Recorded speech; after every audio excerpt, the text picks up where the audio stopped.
দেউৰী চুবুৰী নামঘৰৰ ষষ্ঠদশ সংখ্যক দপ্ৰৱতীয়া আঞ্চলিক ভাগৱত পাঠ আৰু ধৰ্মালোচনী সভা অনুষ্ঠিত হয়।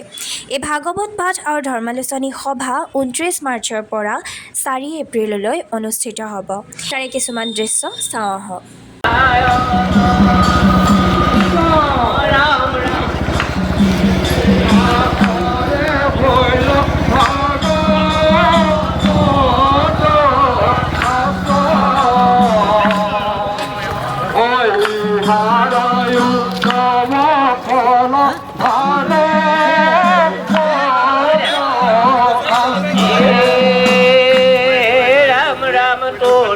নাভি কমলত ব্ৰহ্মা ভৈলা জাত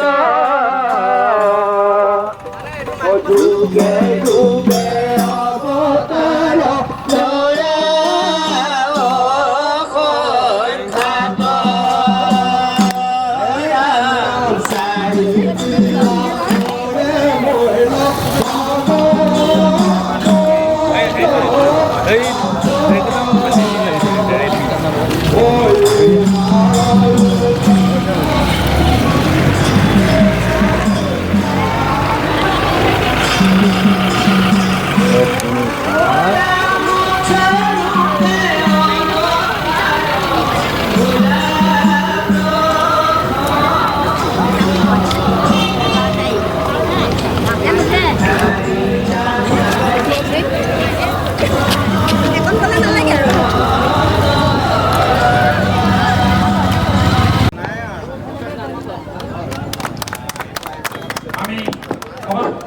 Hello.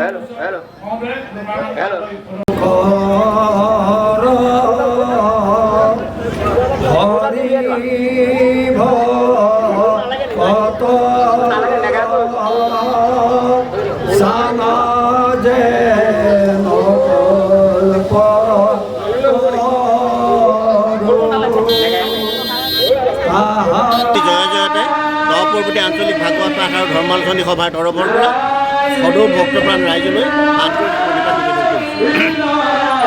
নৱপৰৱৰ্তী আঞ্চলিক ভাগৱত পাঠ আজি ষষ্ঠদশ বৰ্ষত ভৰি দিছেহি আৰু এই ষষ্ঠদশ বৰ্ষত আমি দেউৰী চুবুৰী নামঘৰত এইবাৰ আঞ্চলিকভাৱে ইয়াত উদযাপন কৰিবলৈ আয়োজন কৰিছোঁ।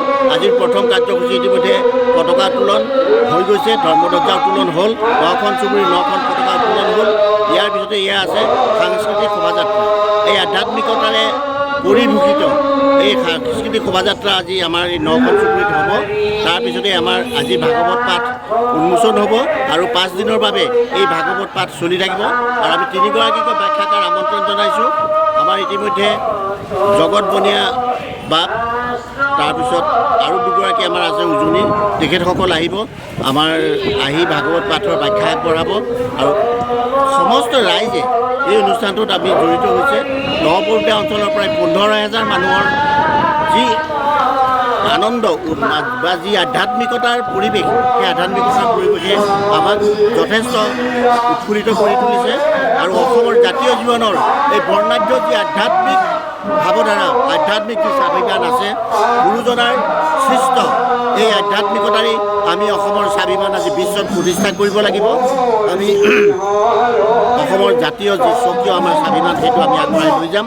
আৰু গুৰুজনাৰ নৱবৈষ্ণৱবাদৰ যি আধ্যাত্মিকতা, সেই আধ্যাত্মিকতাত আজি আমি উদ্বুদ্ধ হৈছোঁ।